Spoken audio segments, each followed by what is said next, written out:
رزق میں برکت کا ایک بہت بڑا ذریعہ شکر ہے۔ ارشاد فرمایا لَإِن شَكَرْتُمْ لَأَزِيدَنَّكُمْ، اگر تم شکر کرو گے وہ تمہیں اور زیادہ عطا کرے گا، اور اگر تم شکر نہیں کرو گے وَلَئِن كَفَرْتُمْ، کفران نعمت کرو گے، إِنَّ عَذَابِي لَشَدِيدٌ، تو پھر میرا عذاب بڑا سخت ہے۔ رزق کے اضافے کا ایک اور بہت بڑا سبب انفاق فی سبیل اللہ ہے۔ اللہ فرماتا ہے جو تم خرچ کرتے ہو تو جو چیز تم نے نکال دی اس کی جگہ اللہ تمہیں اور عطا کر دیتا ہے۔ بعض کا ہمارا یہ ہوتا ہے کہ کوئی آدمی مالی بحران میں آ گیا تو وہ کرتا کیا ہے کہ جو راہ خدا میں دینے کا کھاتا تھا پہلے اسے کلوز کرتا ہے، یہ فلاں مدرسے کو دیتے ہو یہ بھی بند کر دو، یہ مسجد کو دیتے ہو یہ بھی بند کر دو، یہ فلاں غریب کو دیتے ہو یہ بھی بند کرو، حالات ٹائٹ ہو گئے ہیں۔ لیکن 5 گاڑیاں ہیں تو 2 گاڑیوں پہ گزارا کر لیا جائے، پیٹرول بچے، یہ نہیں ہو سکتا۔ گھر کے لچھن وہی ہیں، لیکن بند کہاں سے کیا؟ جہاں سے رزق آنا تھا۔ ہمیں تو یہ حکم دیا ہے جب رزق تنگ ہونے لگے صدقہ دے کے رب سے کاروبار کر لو، صدقے سے تمہارے رزق میں اضافہ ہوگا۔ یہ رب کا وعدہ ہے اور اللہ کے وعدے جھوٹے نہیں ہو سکتے۔ رزق کی برکت کا ایک اور بہت بڑا ذریعہ النکاح ہے۔ فرمایا اگر تم نکاح کرو گے، تم فقیر ہو وہ تمہیں غنی کر دے گا۔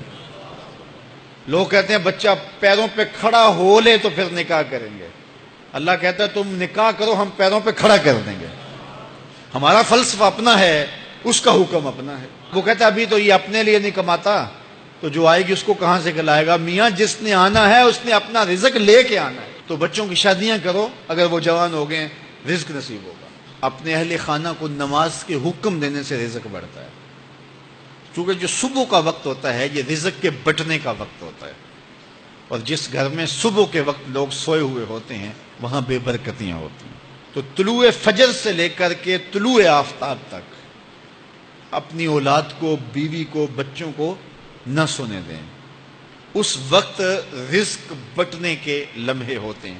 کثیر دعائیں مانگیں، تلاوت کلام مجید پڑھیں، اور نماز فجر مرد حضرات مسجدوں میں جا کے باجماعت ادا کریں، اور گھروں میں جو ہے وہ بیٹیاں بہنیں مصلے بچھا لیں تو اللہ کی رحمتوں کا نزول ہوگا۔ اب ایک حدیث میں رزق کے اضافے کا ایک اور نسخہ ارشاد کیا گیا۔ میرے حضور نے فرمایا جو شخص یہ چاہتا ہے کہ اس کے رزق میں برکتیں ہو اور اس کی عمر میں اضافہ ہو تو وہ اپنے رشتہ داروں کے ساتھ سلوک اچھا کرے۔ رشتہ داروں کے ساتھ اگر اچھا سلوک کرو گے تو پھر تمہارے رزق میں برکت ہو۔ غریب ہیں تو ان کی مدد کرو، ان کی بیٹیوں کی شادیاں اپنے ذمے لے لو اگر اللہ نے آپ کو وسعت دی ہے، ان کی پریشانیاں بانٹ لو، ان کا قرضہ ہے تو اتارنے کی کوشش کرو، ان کو مشکلات سے نکالنے کی کوشش کرو۔ تم ان کو مشکلات سے نکالو گے، اللہ تمہیں مشکلوں سے نکالے گا۔ تمہارے رزق میں بھی برکتیں ہوگی اور تمہارے مال میں بھی برکتیں ہوں گی۔ فرمایا بہتر صدقہ وہ ہے جو ناراض غریب رشتہ دار کو دیا جائے۔ اگر وہ پھنس گیا ہے، مجبور ہے، ناراض ہے، تو اس کو اگر دیں گے تمہارا نفس اس میں شامل نہیں ہوگا، تو یہ افضل صدقہ ہے جو ہر صورت میں قبول ہی قبول ہے۔ رزق کے اضافے کا ایک اور سبب الاحسان الی الضعفاء، جو کمزور لوگ ہیں ان کے ساتھ اس نے سلوک کرنا۔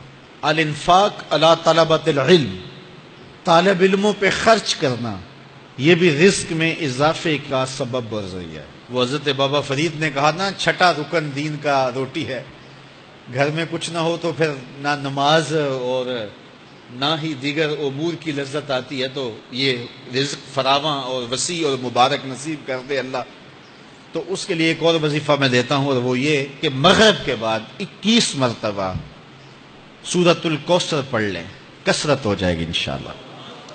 اول خدوشی پڑھ لیں، 5-7 منٹ لگتے ہوں گے، تو سورہ کوثر 21 مرتبہ روزانہ مغرب کی نماز کے بعد پڑھیں، اور اگر بہت زیادہ مسائل ہیں تو ہر نماز کے بعد پڑھ لیں، تو انشاءاللہ آپ دیکھیں گے کہ گھر میں برکتیں اترتی محسوس ہوں گی، انوار کا نزول ہوتے محسوس کریں گے۔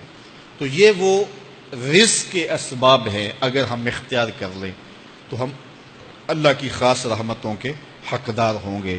اللہ ہم سب کو رزق حلال، رزق وسیع، رزق سہل، رزق مبارک، رزق فراوان